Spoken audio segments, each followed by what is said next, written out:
Hey friends, welcome back to my channel, and for those of you who are new here, hi, I'm Amy and this is Thrift Adventure.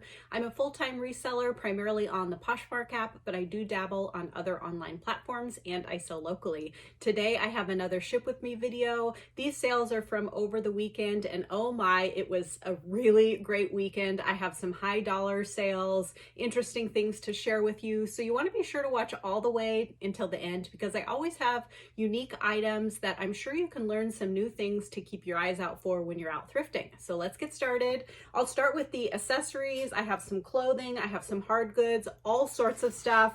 Like I said, it was a pretty exciting weekend. The first item is this silver plated beaded necklace, and this is kind of inspired by Native American design. People really seem to like this style of necklace, so I do pick it up whenever I come across it. Of course, it is better when I can find them that are actual sterling silver rather than silver plated. They sell for really great amounts. I think I've sold one of the sterling silver ones for as high as like $180 before. This silver plated one sold for $58, which I think is still great. I had paid $5 for this. So after posh fees and my cost of goods, that made my profit $41.40. I'm gonna redo that before I send it off. I didn't wrap it up quite right. Okay, so the next item that sold is a bundle, but it is a matching set. So it is this brooch and matching earrings. Now these are by Juliana, which is a highly collectible, or can be a very collectible costume jewelry brand. I think she started in the 50s. This I've had listed forever and a day. I had it listed as a set for over a year, then I separated it and listed the item separately, and I think it's been listed a year again. I did find it. Most Juliana pieces are not signed or marked, but I did find this one in a book, so I could confirm that it was indeed a Juliana piece. Why it took so long to sell, I don't know. It ended up selling for $50 for the set. I am happy with it. I'm glad to just move it out and see it go. This had been given to me, so really, I didn't need to hold out for a high price, but just no one came along to buy it. Okay, so like I said, it sold for $50. I had no cost of goods, so that made my profit $40. I'm very happy with that. Hopefully this is going to a collector and they will be really happy with it. It did have some discoloration on some of the stones, which I did indicate in the description and the photos. The next item that sold is this clear quartz and rutilated quartz. So the rutilated, if that's how you pronounce it, has these little kind of chunks in there. That will show up in black sometimes and sometimes in gold. I just thought this was a pretty piece, so I picked it up at the thrift store. This ended up selling for $35. I can't remember if the metal on this is actual sterling silver or if it is like silver plated. Did I say it sold for $35? I paid $5. So after posh fees and my cost of goods, that made my profit $23. Again, I just didn't wrap that quite right so it'll fit in there, so I'll redo that later, but you guys don't mind, I'm sure. Okay, then I had a couple of belt sales. No surprise for my OG subscribers and watchers, but for those of you who are new here, I sell tons of belts. This belt with these kind of studded detail, and then it had little stars on it. It sold for $37. I had paid up a little bit for this. I paid $5 for it just because I thought it was so cool. I think the $37 price tag is a really great sale. It was from the limited, but it was definitely a more vintage type item, probably from the 90s or early 2000s. So after Posh fees and my cost of goods, that made my profit $24.60. I like to add little thank you stickers and nice little details to my packages, just so that my buyers feel appreciated and excited when they get their items.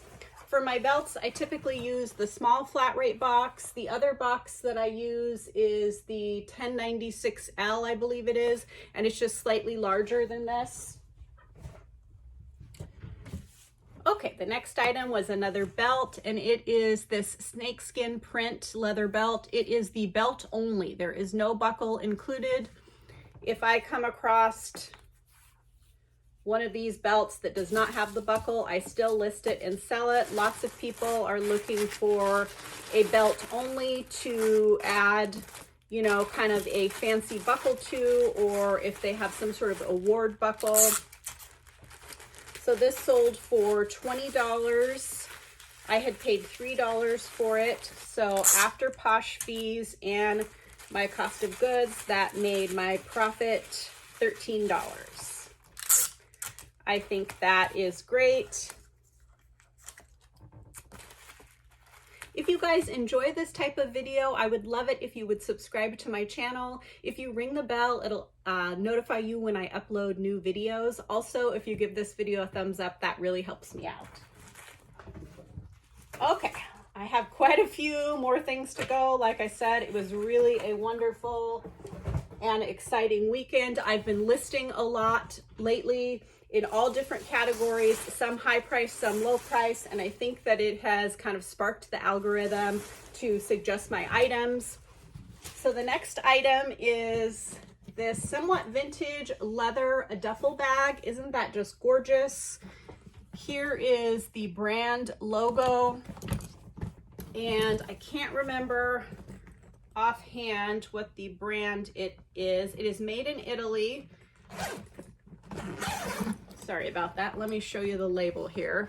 So I can't even pronounce it. It is Caracalla Bagliajo. Sorry, I know I just butchered that. Don't know if you guys can see that or not. I am going to package this up off camera, and to be honest, I'm not really sure how I'm going to do it. I might have to upgrade the label if this is over 5 pounds. That sold for $200. I'm super excited. I saw that with the luggage, and I could just tell it was nice quality leather. If you look up leather duffel bags from almost any brand, they're going to be at least $100 new. So there's always, you know, the potential that you could sell those for a really high amount. These retail for, I think, over $600. I paid $23. It was marked $25 at the Goodwill, and I had a 10% off coupon. Like I said, it sold for $200. So after Posh fees and my cost of goods, that made my profit $137. I'm super excited about that. The next item is another exciting sale. This sold quite quickly. This is a vintage kind of bomber varsity jacket. It has Oregon on the back. If you guys come across these, this one sold for $180. If you guys come across this style of jacket and it looks to be vintage, I would definitely look it up. The brand does matter on these. This one is Chalkline. A lot of them have a good value, but certain brands have more value and certain states or teams have more value. There was someone on eBay who had a very similar jacket to this, same brand. They had it listed for $500. But there were no sold comps in that range. Most of them were in the $200 range. So I listed this for $249 or $229. I can't remember which. And this buyer came in, started off by offering me like $125. And I had just listed it less than a week ago. So we went back and forth and finally settled on $180, which for a very quick flip. I am thrilled about. The Goodwill had this marked at $14.99, but I also had a 10% off coupon that day, so I paid $13.50, which did seem like a lot, but I did check comps before I purchased it, and also I have just had good luck selling these varsity bomber jackets in the past. And I did use all sorts of keywords like sports team, athletic, collegiate, any sports team in Oregon or college in Oregon. I put that in the description box just to get as many eyes on it as possible.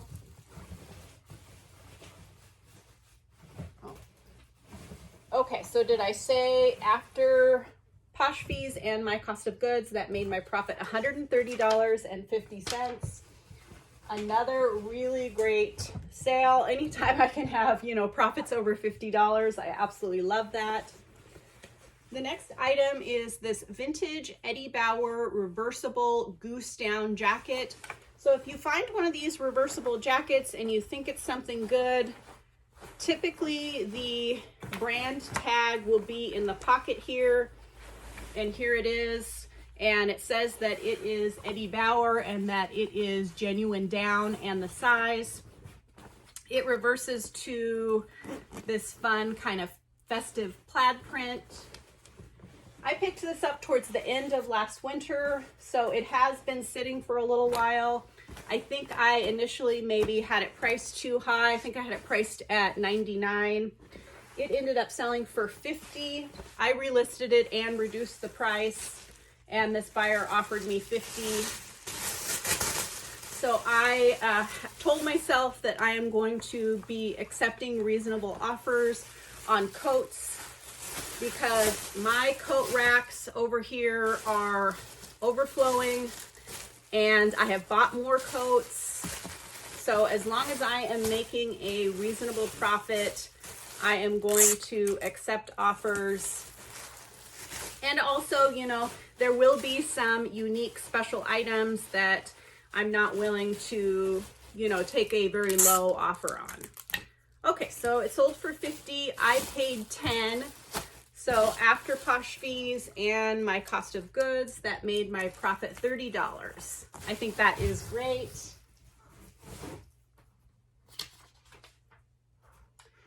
And this next sale is really funny because I have had it listed for a super long time, and it came up in my notifications for some reason yesterday, and I looked at it and I thought, that is such a cool coat. Why hasn't it sold? And then a couple hours later, I got an offer for $75 on it. So I went ahead and accepted it. It is this vintage faux fur coat. It looks like mink and curly tail lamb, but it is all faux fur. It's kind of a midi length, has these really cool metallic buttons.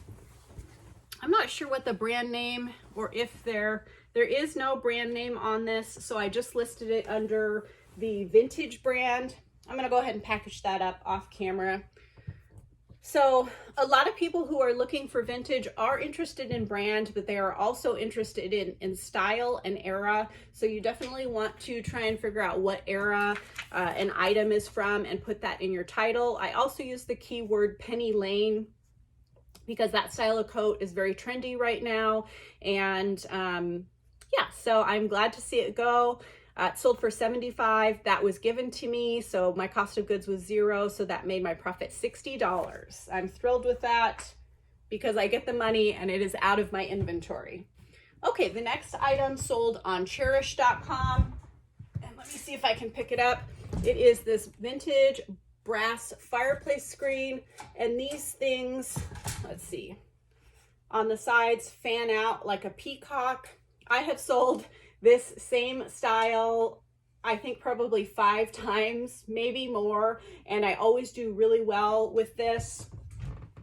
And I use keywords like mid-century brass articulated peacock fan, Hollywood Regency, 60s, 70s. That sold for $200 plus a $25 packaging fee on Chairish. Like I said, I paid $8 for that. So after Chairish's fee, which is 22%, and my cost of goods, that made my profit $173. I'm thrilled with that. So on Chairish, you can charge a packaging fee, which is in addition to the shipping fee, and the buyer pays both of those. If you're interested in selling on Chairish, I have a link to their seller's guide in the description box below. It tells you everything you could need to know about selling on Chairish.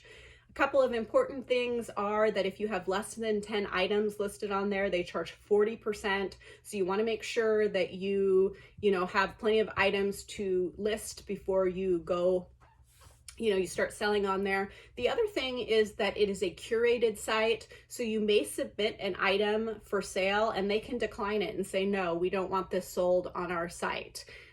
So that's just kind of a word of warning. There's a whole bunch of other information. I love selling on Chairish. It's not an everyday sale type platform for me, but I do get really high dollar amounts for my items on there. I'm considering doing something a little bit different with my videos in 2024, which I think this video will be coming out then. And I'm thinking that I might split my Ship With Me videos, and the second half of the video will be either reseller tips, thrifting, other things that I'm getting done. And I just want to be able to give you guys more videos. So that's why I'm going to try that out. Let me know what you guys think. I am open to constructive criticism in the comments down below, or your opinion.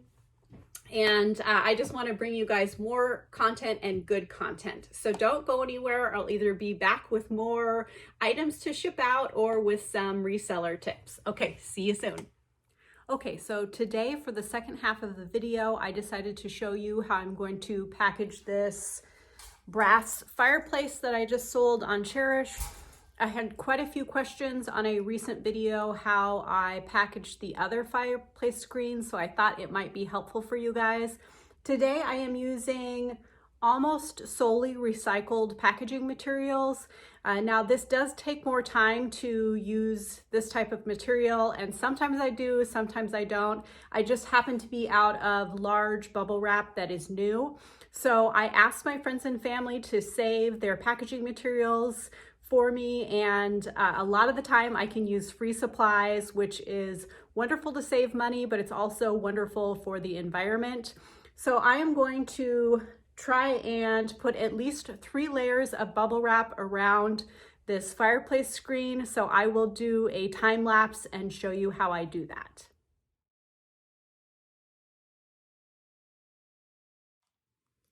Okay, so I have it wrapped in multiple layers of bubble wrap. And as you can see, well, maybe you can't see, but there is seams for where it is wrapped around. I also like to tape those seams down to make sure that the bubble wrap does not shift in transit. Some people may say that I over package my items, but I package my items like they could be dropped off the back of a truck. So with Chairish, I don't know if I've mentioned this before, but if you have them arrange the shipping, there is no option for insurance. So your package is only covered if it is lost. If it gets broken in transit, that is on you, the seller, and you basically take the loss. So you can facilitate your own shipping on Chairish, but then you have to weigh and measure everything, and I prefer to do it this way because I don't have to do that, and it just is a little bit easier for me, so I over package my items. Okay, for the box, I am just using a box that someone gave to me with packaging materials in it. If I'm purchasing boxes, I do like to shop at Walmart has good options, and Staples always has good options also. If you drop off an item at Staples through UPS, they'll give you a $10 off coupon. So here's the box that I am going to use. Of course, if you're going to reuse a box, you want to make sure that it is in good condition and that it can stand the trip. So next I am going to, let me kneel back down here. Next I am going to put the item in the box, and then I'm going to fill all of the empty space with some sort of other packaging material.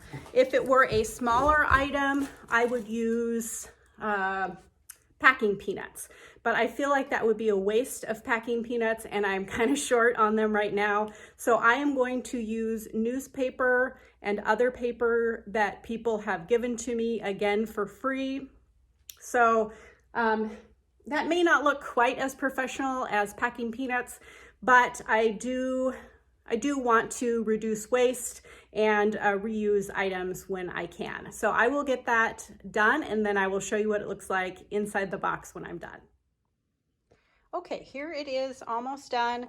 So I will be putting another layer of paper on top. And the goal here is to keep your item from shifting too much when it is in transit, because typically that is how breakage or problems happen. I also have some cardboard here that I cut when I was building a box for something else. I'm going to lay that in there as an extra layer of protection and padding from the outside for the item. Okay, here is the box all sealed up and finished. As you can see here, someone gave me this box with packing peanuts in it, so I am trying to recycle all the way around. I hope you guys found this video helpful. If I missed something that you would like me to include in the future, please leave a comment below. And as always, if you're enjoying my videos, I would love it if you would hit the subscribe button and give this video a thumbs up. I'll see you guys next time.